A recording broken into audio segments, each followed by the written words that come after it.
Então, na ação penal aqui, 505.30.13.30, quantidade de depoimento do senhor Eduardo Cunha. Senhor Eduardo, o senhor quer complementar o que o senhor estava falando? Né? Pois não, obrigado. Então, eu perdi assim, o raciocínio, desculpa. Do foro. Do foro. Então, mas ele falou na delação dele original que tinha uma irmandade entre Michel Temer, Renan Calheiros, Eduardo Cunha, Cumba Fernando Baiano. Depois ele disse que o PMDB, através de Eduardo Cunha, Renan Calheiros, incluiu Edson Lobão e Zé Carlos Bonlá e estava trabalhando para fortalecer Paulo Roberto a sua permanência. Então, como é que ele não falou de foro privilegiado? Ele falou. E ele disse também que não falou porque eu era a terceira pessoa mais influente do país. Só quando ele fez a delação em 2014 eu não era presidente da Câmara. Eu fui presidente da Câmara em 1º de fevereiro de 2015. Então essa história que ele não fez porque eu era a terceira pessoa mais influente do Brasil, ela não tem cabimento. Tem notícias públicas de pressão do Ministério Público, da Procuradoria-Geral da República, para que ele mudasse a delação. E ele veio fazê-lo aqui, contratou o mesmo advogado do CEF para afinar a versão que estava conflitando a ação penal entre ele e o CEF. Aí passou a ter a mesma versão que o CEF, em alguns pontos. E veio aqui perante esse juízo, e diante desse juízo, ele veio dissertar sobre, naquele momento, eu que era o presidente da Câmara com foro privilegiado. O que esse juiz, em outras oportunidades, não fez. Quando tratava de foro privilegiado, simplesmente passava e mandava falar ao Ministério Público, que não era da competência do juízo. Então, todos esses fatos do Júlio Camargo foram muito estranhos. Ele diz que foi espontaneamente, que mandou a advogada procurar as mesmas pessoas que ele procurou em Curitiba, mas ele fez na Procuradoria-Geral da República, não fez em Curitiba. Depois, ele diz que, contrariamente, ele diz que houve ligação da Procuradoria-Geral da República para ele depor. Então já não é mais espontâneo. Então essas divergências do seu Júlio Camargo, da delação, elas têm, de uma certa forma, ser ponderadas, porque ele mente muito. Ele se contradiz com ele mesmo. As contradições do seu Júlio Camargo não é só com os outros, não. É com os depoimentos dele mesmo.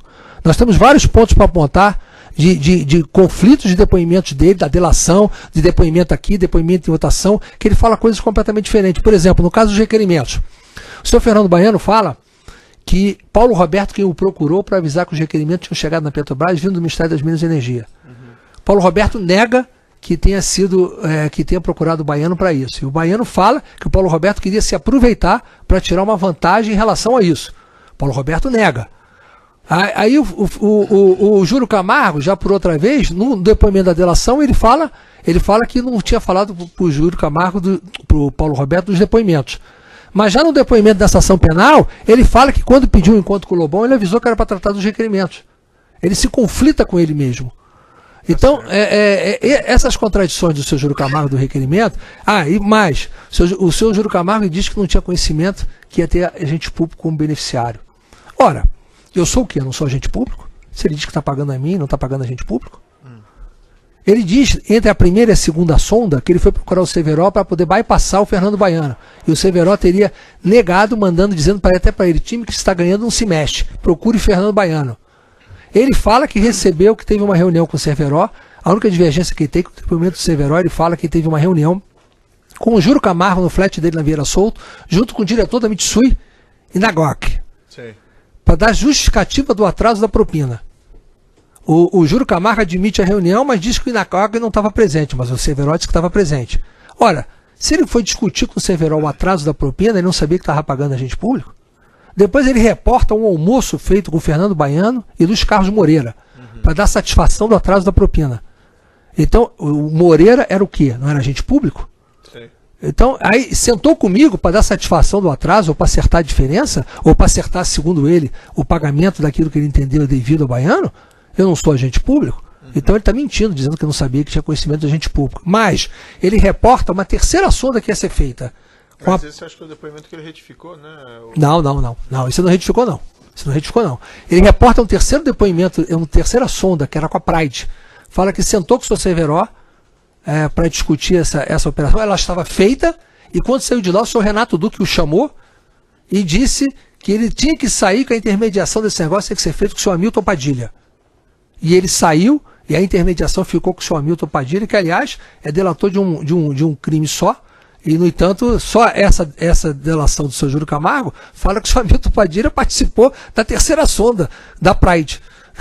Então, aqui, todo mundo aceitou que ele tinha só aquele caso que virou ação penal, se não me engano, da Vantage. Eu acho que está um pouco dispersivo. Não, dispersivo não, eu estou querendo contextualizar que o Sr. Júlio Camargo mente. As contradições dele com ele mesmo. Então eu quero contextualizar isso, assim como Vossa Excelência contextualiza algumas coisas, eu acho que é importante contextualizar. Claro. Então, o senhor está falando do Hamilton Padilha. Né? não, porque isso está no depoimento daqui. Sim. E é a sonda com o Severo, com o Fernando Baiano, Sim, seria a terceira sonda da Samsung. Ah, mas essa é uma outra situação. a Samsung, por exemplo, não está sendo responsabilizada nessa ação penal, em nenhuma delas das sondas. Quando a Samsung sabia que havia pagamento a agente público, no depoimento do Fernando Baiano, no depoimento do Severo, no depoimento do Paulo Roberto nessa ação penal, fica claro que a Samsung sabia. E o seu Júlio Camargo diz que não sabia. Todos eles. Essa avaliação cabe ao Ministério Público, né? Sem dúvida. Prova, não, na Coreia o presidente da Samsung foi preso, a presidente da República caiu. E se fosse uma empresa brasileira na Coreia, certamente estaria responsabilizada, mas aqui no Brasil mas não. Aí fica a recomendação. Não, estou alertando que do que eu li dos depoimentos que estão aqui. Posso dizer página e local que estão cada um desses incluídos. Mais perguntas? Tem, não tem.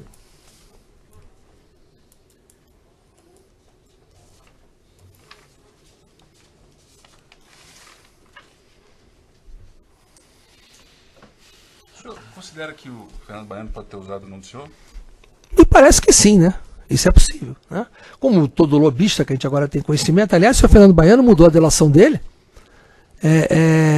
Mudou, não, ele fez a delação dentro do complexo médico penal que lá eu estou, da qual o senhor Marcelo Milha foi lá procurá-lo para fazer a delação, para poder me incriminar. Tem testemunho dos presos que estão lá com ele naquela época, que ele pegou informações com os presos lá, de conversas informais, para tentar colocar conhecimento sobre pessoas que ele não conhecia. Tem um caso, inclusive, envolvendo um assessor do Palocci aí, sei lá, enfim, que ele fala de uma contribuição, não sei do que foi colocado ali, que ele obteve a informação dentro do CMP. Ele perguntou qual é o nome daquele assessor do Palocci, aí o pessoal falou sem nenhuma maldade, e ele usou aquilo na delação. Então o senhor Marcelo Milha foi procurar o senhor Fernando Baiano no CMP. Inclusive o senhor Marcelo Milha indicou o advogado dele, o senhor Sérgio Riera, que é colega de faculdade dele. E essa informação eu a detenho muito simples, porque os meus advogados que atuaram no Supremo Tribunal antes de vocês, que era o doutor Antônio Fernando, doutor Reginaldo Oscar de Castro, doutor Reginaldo Oscar de Castro, a filha do doutor Reginaldo é casada com a filha do advogado anterior do Fernando Baiano, que era o Nero Machado. Então essa informação que foi constituída do advogado indicado pelo Marcelo Milha, isso é pública, me foi chegada no momento, vinda do advogado do Fernando Baiano. Então, da época, do anterior. Então, o senhor Fernando Baiano é uma figura, é uma delação também que tem que ser, digamos assim, bastante esmiuçada. E, inclusive, essa participação do senhor Marcelo Milha, que fez, curiosamente, ele foi fazer os depoimentos da Solange, foi fazer de Júlio Camargo, foi fazer de Fernando Baiano, tudo envolvendo esse processo, então o senhor Marcelo Milha por trás. Então, mais alguma pergunta? Eu vou deixar o senhor livre se quiser fazer algum esclarecimento, acho que no final. Eu faço a pergunta se o senhor tem mais alguma coisa a esclarecer. Tem bastante. Eu gostaria só de passar aqui o meu checklist para saber se permitir. Tem mais perguntas? Da minha parte, sim. Se você me permitir, só passar se eu cobrir todos os pontos? Se puder ser objetivo. Eu vou ser objetivo, mas só passar, que são muitos pontos, né? O senhor já falou bastante, né? Acho que muitos temas já foram vistos. Vai ver se tem alguma coisa que o senhor não falou. Eu não falei. Isso. Tá bom. Não vou. Eu, aproveitando então uma indagação complementar ao senhor, depois que houve essa descoberta desses requerimentos, surgiram esses depoimentos sobre os requerimentos, o senhor procurou a senhora Solange Almeida, conversou com ela? Eu acho que não, porque eu estava já na presença da Câmara, já estava longe, eu não me lembro de ter tratado, para tratar do requerimento, não. Conversou com ela sobre esses fatos, não? Eu creio que não, que para mim, Excelência, o fato ele é tão simplório, ele é tão notório, porque o autor do requerimento é ela. Ela é a autora, a autora do requerimento é ela. Não, mas a pergunta é objetiva, o senhor não se lembra então de ter procurado? Não me lembro de ter procurado ela para tratar desse assunto, com certeza absoluta, não há necessidade disso, porque eu não tenho nada a ver com o requerimento e duvido que ela vai dizer qualquer coisa diferente que não seja verdade. Então pode checar aí a sua lista.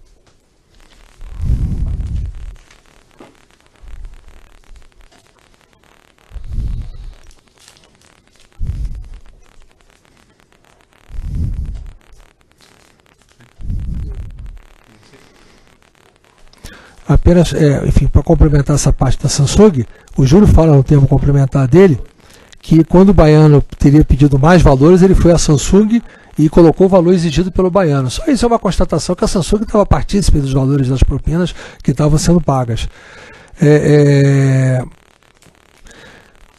Ele mesmo fala na oitiva dele, o Júlio Camargo, que foi tentar, nessa suposta reunião que não aconteceu, que foi tentar me explicar a razão dos atrasos, que eu não quis nem tomar conhecimento de qualquer explicação dele. Ou seja, ele mostra que eu não sabia o assunto. E ele diz que eu não falei que sabia dos assuntos da sonda, mas ele diz que tinha certeza que eu sabia. Quer dizer, até isso ele coloca a imaginar.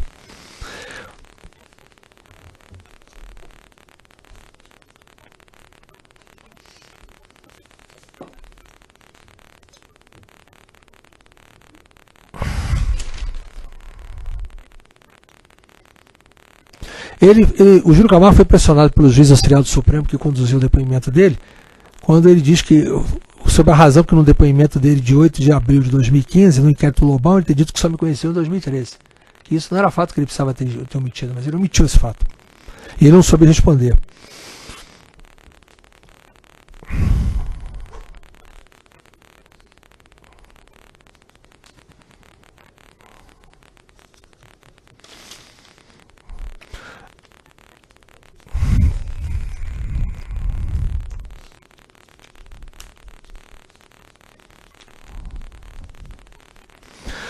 O voto no Supremo Tribunal Federal do recebimento da denúncia coloca que os elementos probatórios de pagamento a mim são as notas fiscais emitidas pelo Fernando Baiano. Só que o Fernando Baiano, ele no depoimento disse que o valor que recebi das notas fiscais ficaram para ele, que ele não me repassou qualquer valor, nem na ótica dele, do recebimento das notas fiscais. Então, aquilo que poderia ser uma prova objetiva, que ele poderia ter que me repassou o valor, ele assume que isso que ele recebeu através de simulação de serviço, o dinheiro ficou para ele.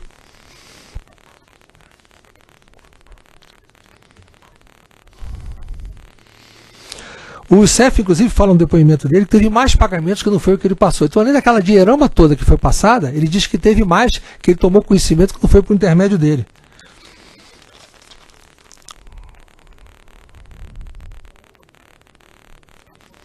O senhor Júlio Camargo fala que o assento da comissão foi com o senhor Heros Lee, da Samsung, que participou de todas as reuniões, assim como esse Naguac, que participou da discussão com o Severo, segundo o Severo, da justificação dos atrasos da propina, participou de todas as reuniões da Petrobras.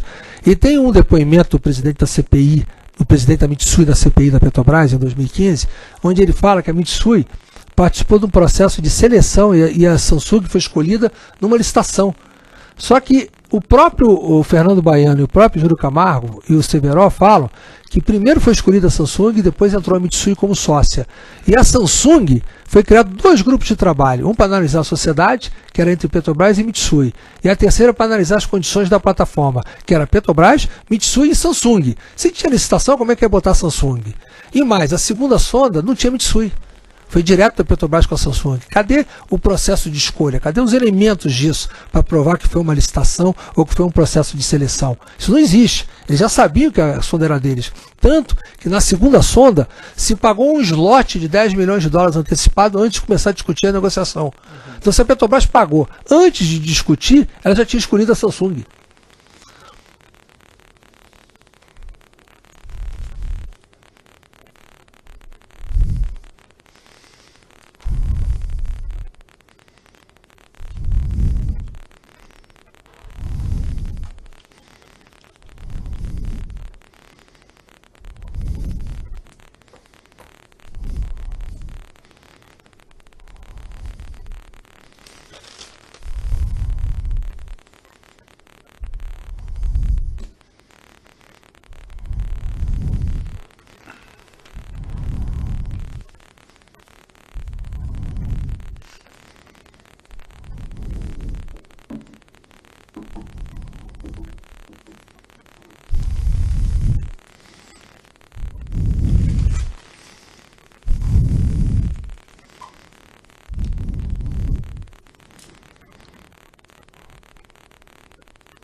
Eu queria deixar claro a coisa que eu falei do deputado Sérgio Brito, porque a desavença dele comigo ela é absolutamente insuperável. Porque o que aconteceu? O deputado Sérgio Brito era membro do partido PSC.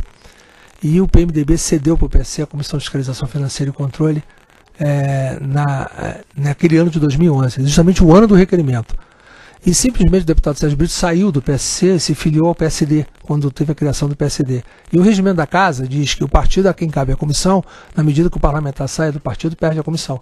Então eu requeri e a presidência da Câmara retirou ele da comissão. Aí o que aconteceu?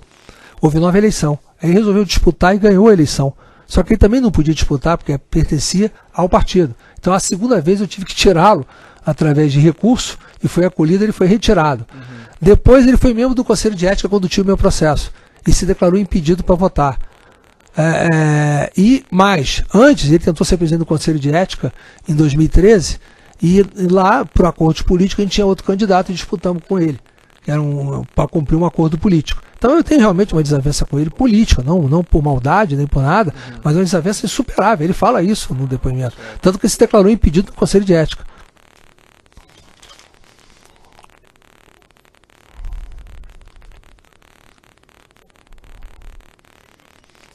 O senhor Eira, quando depois aqui, ele admitiu que os metadados podem ser importados, possível por qualquer usuário. Então, quando você faz um requerimento à Câmara, a gente está pedindo isso em perícia, o requerimento fica lá. Quando você pega um modelo de requerimento para fazer um semelhante, isso que Vossa Excelência falou, com relação, às vezes, um final igual, às vezes um texto igual, muitas vezes são textos importados de outros requerimentos já existentes. Então, que fica, altera o metadado, altera o conteúdo, mas mantém o autor do primeiro documento.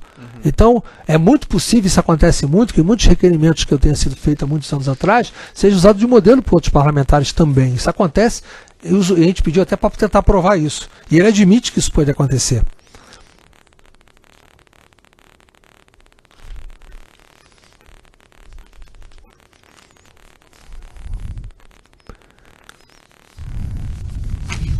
O Baiano fala aqui que citou pela primeira vez o meu nome com o Júlio Camargo em 2011, só que ele me levou em 2010 no escritório do Júlio Camargo. O Júlio Camargo fala que tomou conhecimento do requerimento pelo Takagi da Mitsui. Já o Paulo Roberto, o Baiano fala que foi o Paulo Roberto. Mas isso aí o senhor já falou. Não, meu Takagi não tinha falado. Na verdade, o seguinte, qualquer defesa que o senhor possa apresentar, o senhor pode fazer por intermédio do seu advogado. São muitas páginas aí, né? Acho que... Mas eu pediria a Vossa Excelência que tivesse um pouquinho só de paciência, porque pode ter dados. Fatos, né? Eu não estou fazendo nada que não seja de fato da ação penal. Mas eu vejo que o senhor já falou a maioria das coisas. Não, mas eu quero falar tudo, não é a maioria não, eu quero falar tudo. A maioria disso já foi falado. Acho que muita coisa já foi dita e é fato, Excelência, acho que não teria. O requerimento, quando ele é criado do modelo ULT, que pode ser criado, inclusive, fora da Câmara dos Deputados e ser trazido para dentro da Câmara. Só gera metadados quando está no ambiente da Câmara.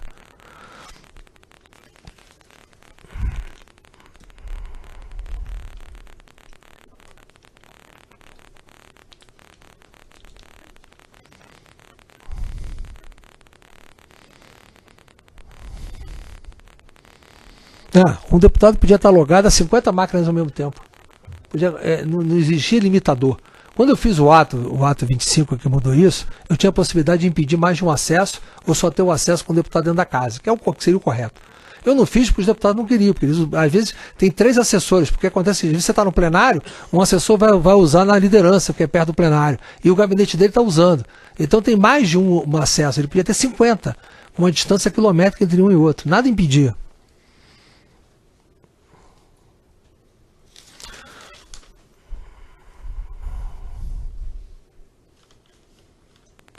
Mas assim, senhor Eduardo, eu não vou esperar o senhor ver todas essas folhas não, aí tem umas 50 folhas. Eu posso ler se eu quiser. O senhor pode fazer suas declarações finais se quiser.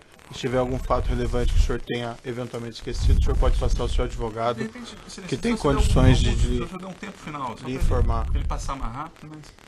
mas não tem convenhamos, não é assim, não. É porque o processo é grande, são muitos fatos. O tempo se protrai Sim, mas nós já estamos aqui ao longo de 5 anos. Excelência, mas é um processo, como você falou, tem 3 anos, tem não sei quantas mil páginas, eu tenho necessidade de me defender, então eu tenho que ter os detalhes para poder me defender. É a oportunidade que eu estou exercendo a minha autodefesa. Não se defende só aqui, o senhor defende pelo seu Mas advogado. Isso aí vai postergar o fim do interrogatório por 15 minutos, que seja 10 minutos, eu acho que compensa permiti-lo só chegar. Até porque o roteiro das alegações finais, ele utiliza o meu depoimento, inclusive. Então, muitos dos pontos que estão aqui vão ser utilizados por roteiro e vai fazer as minhas alegações finais. Então, é importante eu marcar a minha posição. Ao contrário que está habituado a maioria dos processos aqui, as pessoas não falam, excelência, e eu falo. Certo. Eu vou interromper aqui um minutinho a gravação.